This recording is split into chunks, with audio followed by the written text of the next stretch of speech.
What's up, guys? It's me, the ALE Double X Prince, and I am back with Heroes of SummerSlam. This time, the Viper, the Legend Killer, the Apex Predator, Randy Orton.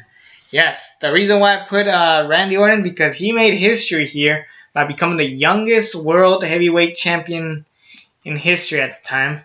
So that was big for him. Granted, we can't remember the moment because of who he beat that belt for, but that's besides the point. Randy Orton had a pretty good scheduling at SummerSlam, to say the least. He basically been in almost every main event. He's been in almost all the main events for SummerSlam, or co-main event, to say the least. He was always part of the big matches out there, you know.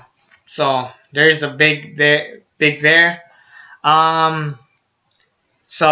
just start because I'm just killing time here. He starts off his SummerSlam debut at the Elimination Chamber 2003. He actually starts the night. He's basically there to help Triple H win.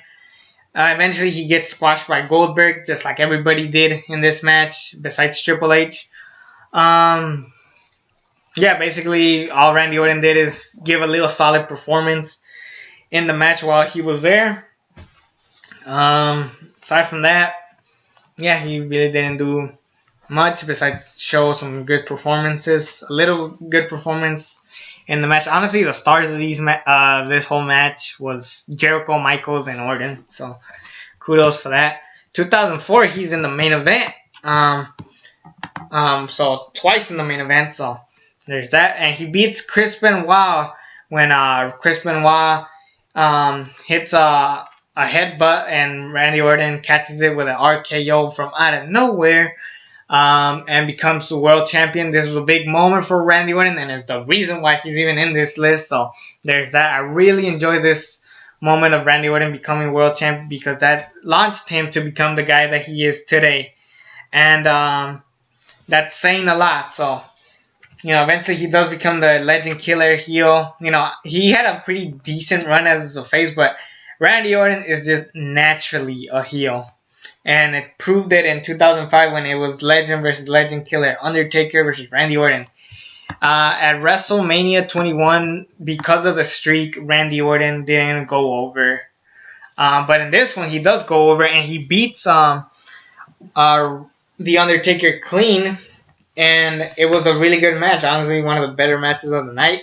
I really enjoyed this match. Randy Orton beats Taker. That's a big bonus for me. That's basically building Randy Orton to the star that he is today. So kudos for Randy Orton. But his career almost went downfall because in 2006 he gets squashed by Hulk Hogan. I don't give a fuck if I'm pissing off the 80s wrestling community. I don't give a fuck who I piss off. Hulk Hogan did not need to go over in this match. It made no sense for Randy Orton to lose to Hulk Hogan. He's the Legend fucking Killer. Hulk Hogan did not deserve this victory. I've said it time and time again. The reason why my voice hurts because I'm trying to record as many Heroes of SummerSlam because of my absences. Oh, shit. But this was bullshit for the Viper.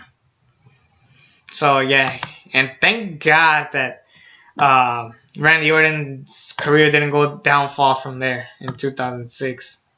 Granted, he does team up with with Edge to make Rated R KO. 2007, he's back in the main event picture. Thank goodness for that.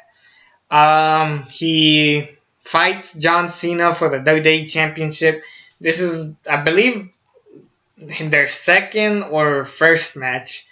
I remember they did one at this was not their first match because I remember they did one for the Eddie Guerrero tribute. I believe this is one of the earlier matches. And before we got the whole too many matches at SummerSlam for these guys in 2009, these matches were actually pretty good. This is honestly my favorite one that they had. This was a really good back and forth action. It wasn't big flippy moves like we get nowadays, but we got just stiff wrestling good maneuvers, and it was rare to see people kick out a finisher, so it worked for this match, and I really enjoyed this match. Honestly, the best match, easily Randy Orton and John Cena's best match ever. This was just a really good match, and I really enjoyed it. This eventually led to multiple matches down the road, but whatever. 2008, he had absence for some reason. I forgot why. I believe he was part of an injury storyline, or I don't know what happened. But 2009, he comes back and he fights once again John Cena. This time, the roles are reversed. John Cena's the contender, and Randy Orton's the champion. Back then, it was in reverse. This match was going pretty decent. I actually was excited to see this match because at the time we weren't as sick of the match as their matches later down the road, even though they were like big matches. But this match actually sucked. I'm pretty disappointed to say that. But basically, this match was really weird. So Vince McMahon kept interfering in the match by cell phone, I guess. And basically, Randy Orton beats John Cena like 5 times. And even Lillian Garcia. Damn, I'm boxing like crazy. Lillian Garcia said new WWE champion Randy Orton, but he was always the WWE champion. Ted DiBiase Jr.'s brother comes in to interfere in the match. That cost the final coffin for this match, because this match kept restarting and it was just annoying. It ends by count, it ends by DQ, it ends by stoppage. It ends so many times, it was just dumb. So there's that. So Randy Orton beats Cena, yay, I guess. 2010, he takes on Sheamus for the WWE Championship. This is part of the big, Nexus was the big thing going on. Randy Orton and Sheamus was an afterthought. The WWE Championship was an afterthought. How crazy is that? But yeah, this match ends on DQ. Sheamus tries to hit Randy Orton with a chair.